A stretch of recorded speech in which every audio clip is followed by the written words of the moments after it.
Hello, my PMP exam warriors. You are a warrior, not a warrior, I hope. Well, if you're finding the battle hard and you need some additional ammo, I want to introduce you to the PMP exam immersion book 35 tasks that distill what you need to know for the exam. Makes it very simple. And today I'm going to go through the PMP roadmap with you because I know lots of you are almost pulling your hair out wondering, what am I supposed to do? How am I supposed to study? There are so many moving parts. But today, let me help you simplify it. I'm going to break down what you need to do into very easy to understand chunks, very distillable. Number one, understand that the Project Management Institute has got a PMI Code of Ethics and Professional Conduct. Read that before submitting your application because PMI demands that you do.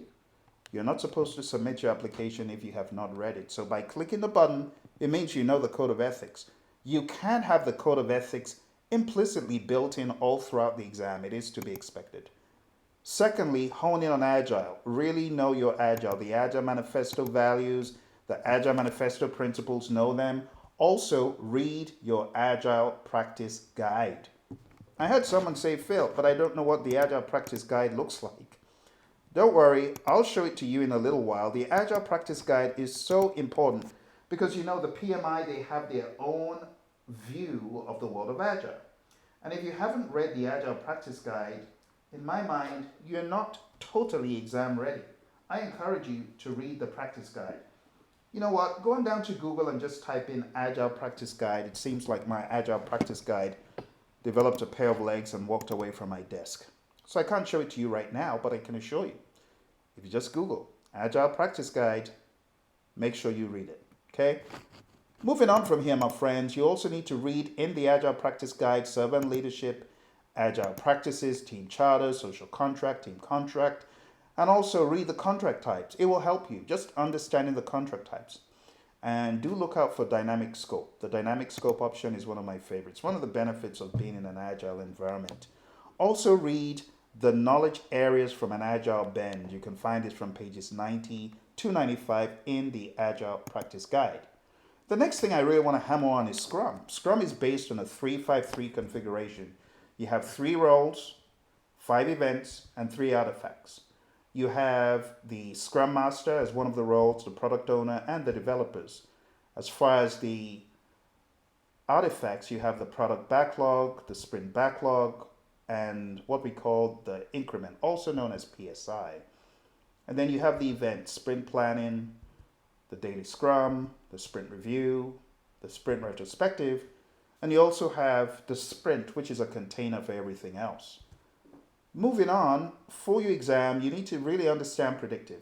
I cannot tell you how many people have cried, I did not know predictive would be this eminent on my exam. Well, on the flip side, I've had people that said, I didn't know that Agile will be this big. Do you see where I'm going with this? You need to be solid in both because you don't really know which one may seem bigger to you. So you cannot read Agile and forget predictive, and you cannot read predictive and forget Agile. So for predictive, this is what I recommend based on what I've been hearing, right? The word on the street is the 5 process groups and the 10 knowledge areas and the 49 processes have not gone away. You need to get those down pat.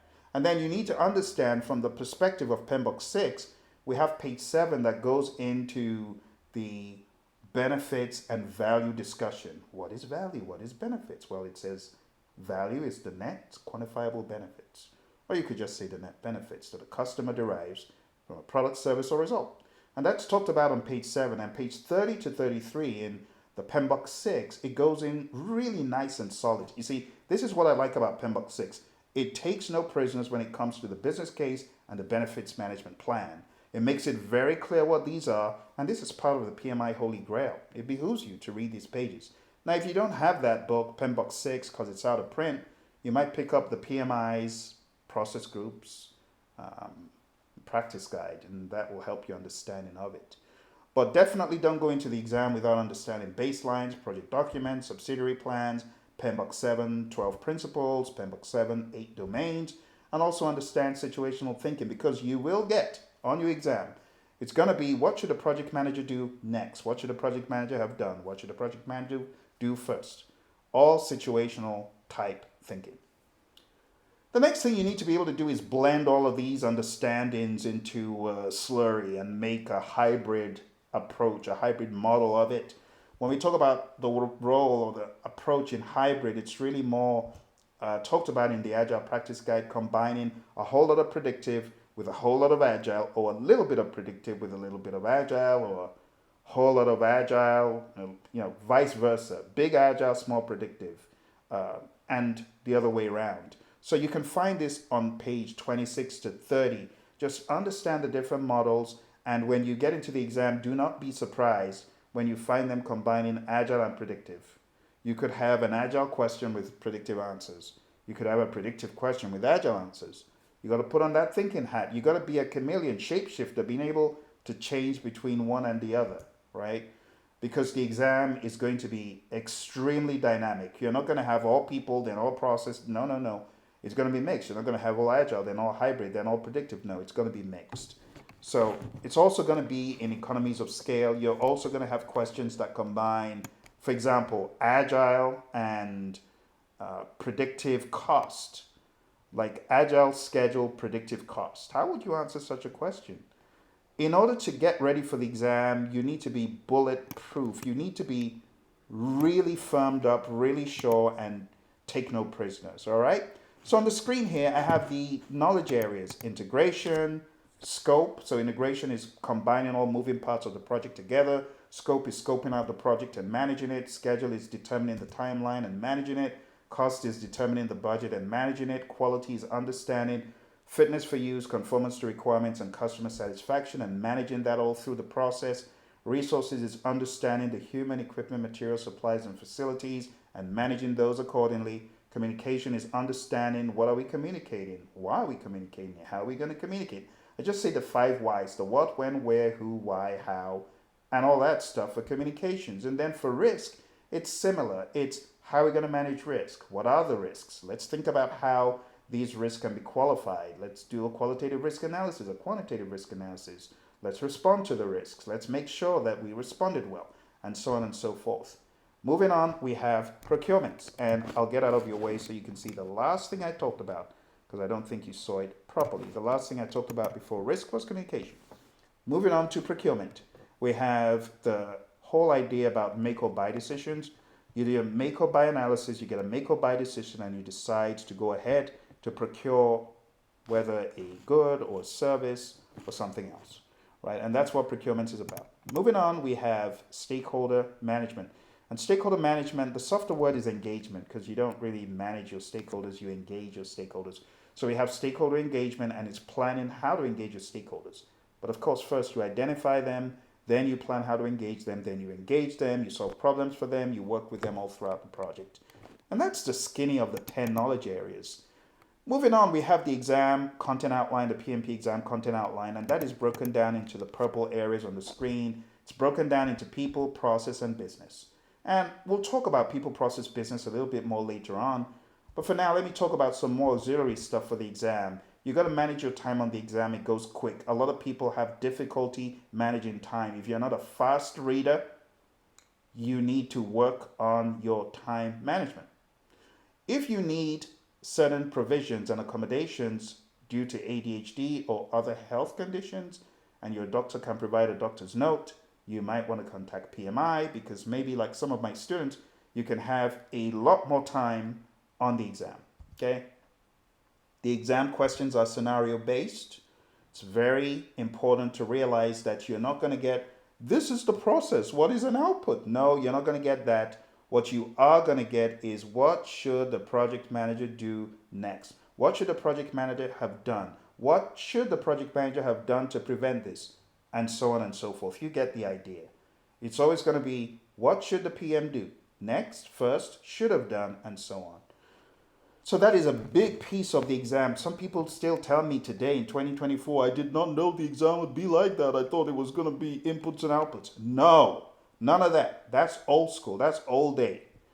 You're not going to get a whole lot of formulas, and you're not going to get a whole lot of, this is the process, what is the output? You'll be lucky to get 1 or 2. Also, formula-based questions, you'll be fortunate to get more than 1 or 2 of those, okay? So bear that in mind. Those of you who are kind of scared of taking the exam because you're like, well, I'm scared of formulas. Nah, no, don't think like that. All right. You got to get some sleep before the exam. Get a good 8 hours sleep would be my recommendation. Make sure your brain is rested. Make sure you really do fall asleep. It's not good going into an exam without sleep. And as far as the exam is concerned, you got to know the exam venue. Definitely check out the exam venue before the day of your exam. I would recommend that you check out the exam venue way in advance. The reason is if you try to do this the day before your exam, you could find yourself worrying over time because you're going to want to get back and study and all sorts of things. And it's just not smart to do it too close. So let's jump into the next piece that I have for you because we're about to dive very succinctly into the people domain. Are you ready? Let's jump into the people domain for your PMP exam. This is covering the full spectrum, everything that you need to know. All right, so stay with me, stay with me. All right, let's go, let's go. I've arranged these in logical order, right? First of all, you build a team.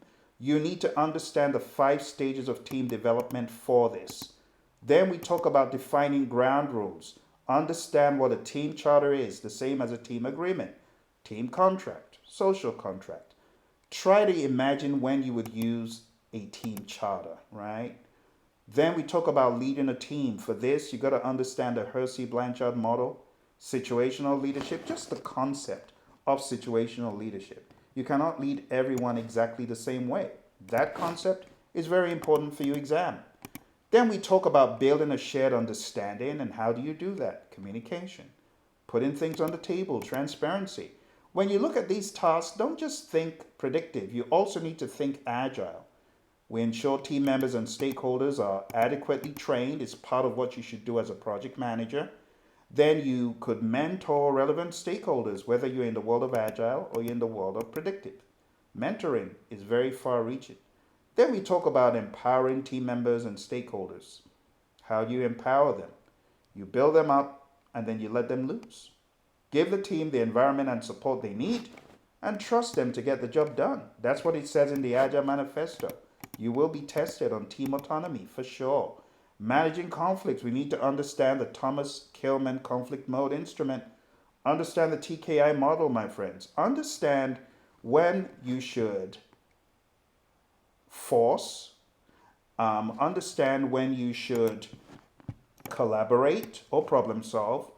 Understand when you should avoid. Understand when maybe smoothing is the better option. You do need to understand these. If you don't, read them up. Now, the PMI in many instances will not give you verbatim the TKI model. They will give you questions that suggest options built around the TKI model. So this is really important, my friends, because I see some people going into the exam thinking, oh, the exam is just going to ask me verbatim what is in the PMBOK guide. No, it will not. It will spin the information. It will not even give you process names all the time. More often than not, it will spin the process name into a scenario, and you need to know, oh, that's just develop project charter, or that is developing a project management plan. You got to get good, my friends, with all of these ideas before your test, okay? Next, we talk about task 11, engage and support virtual teams.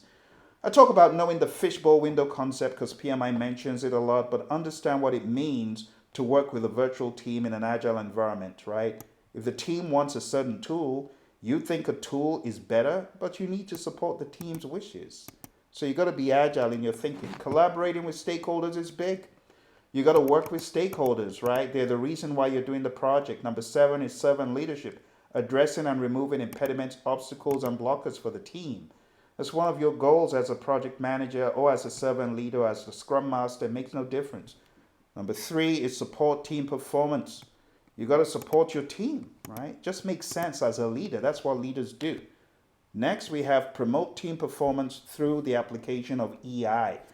You need to understand the 5 stages of team development all throughout this narrative because there will be conflict if people don't understand that. If you don't apply the Hersey-Blanchard model, you're trying to coach someone who doesn't need coaching. They need delegating. So all of these concepts that I've mentioned, including Maslow, McGregor, Herzberg, Vroom, all that stuff is relevant because the questions could address these in the narrative. So don't feel it's a waste of time studying organizational theory. Perhaps you should be studying some organizational theory before your test. Moving on here, my friends, the final thing that we have here is negotiate project agreements. We're not just talking about money, we're talking about negotiating whatever needs to be negotiated. It could be negotiating a schedule, scope, cost, risk. It could be anything. All right? And that's it for the people domain.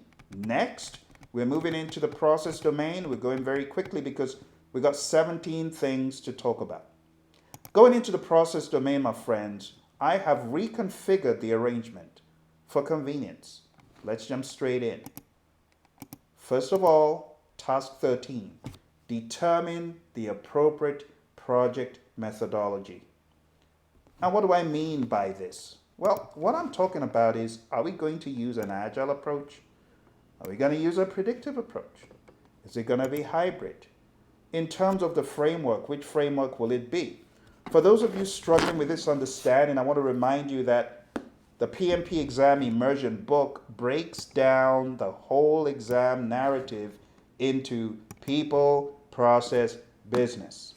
People, process, business. You need this book to help you put all the pieces together. It's not enough to have read PMBOK 7 and Agile Practice Guide. No. We got to blend it all. And this is your blender right here. If you get the electronic version of it, it comes with a PDF workbook. And the workbook breaks down your work for the PMP exam into 40 days. I'll endeavor to put a link below because I know lots of you are struggling, wondering, what should I be reading? I know that it's not just predictive. What should I do? Well, this one, all right. So determining whether it's going to be agile, whether it's going to be hybrid, whether it's going to be what framework. Is it going to be Scrum? Is it going to be Kanban? You know, sometimes Kanban works better. I know the Scrum zealots won't like me saying that, but it's true. Scrum is not for every single project, okay?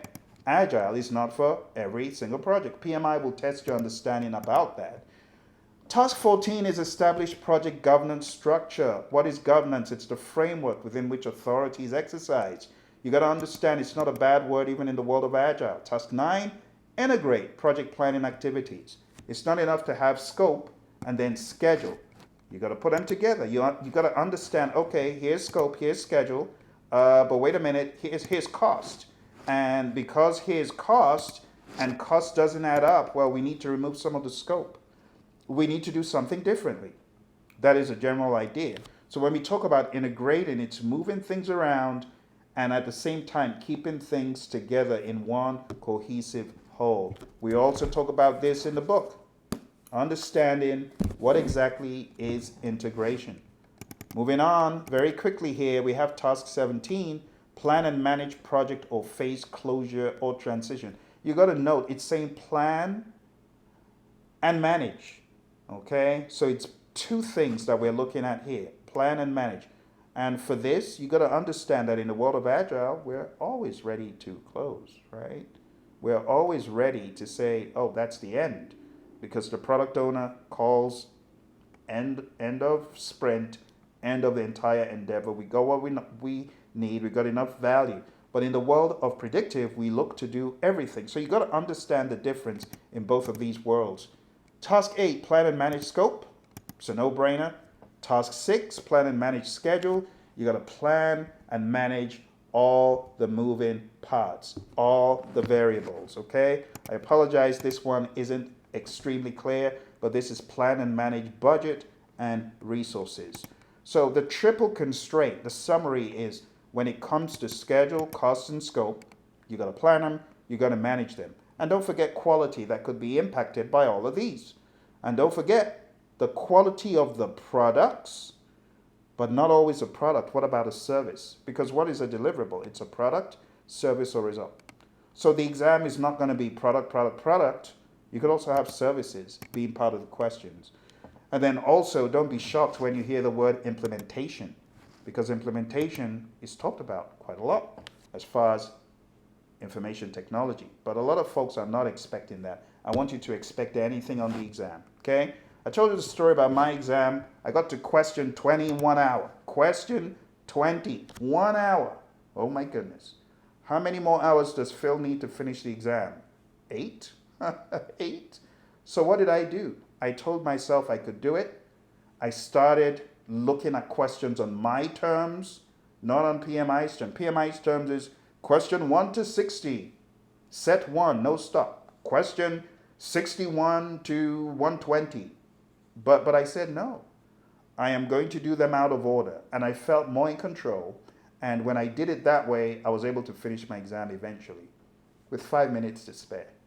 So you've got to determine how to tackle the questions as they come. Remember, they are going to be mixing a lot of stuff. Assess and manage risk is all about the uncertainty on the project, positive and negative. You've got to manage it. Plan and manage procurement is all about the buying and selling. You've got to manage that as well. And then finally, we get to task 1. Execute the project with the urgency required to deliver business value. The key word is value. If it's not valuable, don't do it. If it's not valuable, don't do it. That is the key thing. All right. Moving on, my friends. Let's round this up really quick. We have ensure knowledge transfer for project continuity. You're going to ensure that the knowledge is transferred from one place to another. Task 15, manage project issues. These are really just code for impediments in the world of predictive, okay? Moving on, we have manage project changes, which is a no-brainer. If there are changes on the project, manage them through the change control board or however it has been determined. Let's zoom in here a little bit. We have manage project artifacts.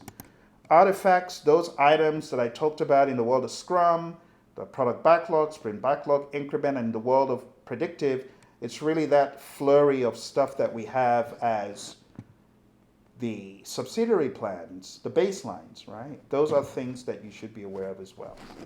All right, we're drawing to a close here. Let's see what's next. Next, we move on to task 2, manage communications. A no-brainer. We are going to plan the communications, don't forget that, and we're going to manage them as well. And last but not least, we have task 4, engage stakeholders. You want to keep your stakeholders engaged. You want to keep your stakeholders informed. Okay. Finally, my friends, this entire puzzle is going to be wrapped up in the next 3 minutes. I promise. 3 minutes. 3 minutes is all I need. Stay with me here. I'm going to cover the business domain. Business is a little bit tricky because it's not covered deep enough in any of the publications, in my opinion. You got to dig a little bit deeper, especially into PMBOK 6, that will help give you some clarity about the business domain. But let's jump really quick into it. It's very simple. You got 4 things, and in my mind, they are all no-brainers. Business domain coming up. First task, plan and manage project compliance. Wouldn't it be foolish not to think about compliance? Wouldn't it be foolish to say, well, we're not going to be in compliance. We don't even care to know what the compliance is. Now, sometimes you could choose willfully to not be in compliance, but that's not what PMI is looking for. PMI wants you to be in compliance. This is not like when you can say, well, we've decided it's going to be cheaper for us to be not in compliance. Be careful. Don't think like that on the exam. Most likely, the questions will want you to be in compliance. They want you to be responsible, right? It's part of stewardship. Task 2, evaluate and deliver project benefits and value. You got to evaluate what is value, what are the benefits, and then you got to deliver them. You got to make sure you employ. Task 3, evaluate and address external business environment changes for impact on scope. As the business environment changes, so does your scope on the project change. That's the general idea. All right, let's move on to the final one. Task 4, support organizational change. As the organization changes, your project needs to respond to support the organization change. So do you. And the idea is you as a project management professional, you are capable in people, in process, and in business, and you are able to manage the chaos around you in any project. That is the idea. If you are looking for training, coaching, and help in your PMP journey, highly advise you to go on down to hpmexam.com. You can join my training course, and you can also be part of a study program to study regularly according to this book called PMP Exam Immersion. If that sounds like something you want to do, go to hpmexam.com right away. Book the next available course. I don't do a lot of them every year, but I do them like once every quarter or so. Look for when the next one is, jump aboard, and let's get this party started. If you're looking for training on demand that you want to start right away, go to tinyurl.com/elite PMP. That's tinyurl.com/elite PMP. Join me in studying, be on a cadence, be on a rhythm, and target to get done in 40 days. It is absolutely doable. All right, thank you very much. If you've got any questions, put them in the comments below. I'll be very happy to answer. All right, thank you. See you in the next episode.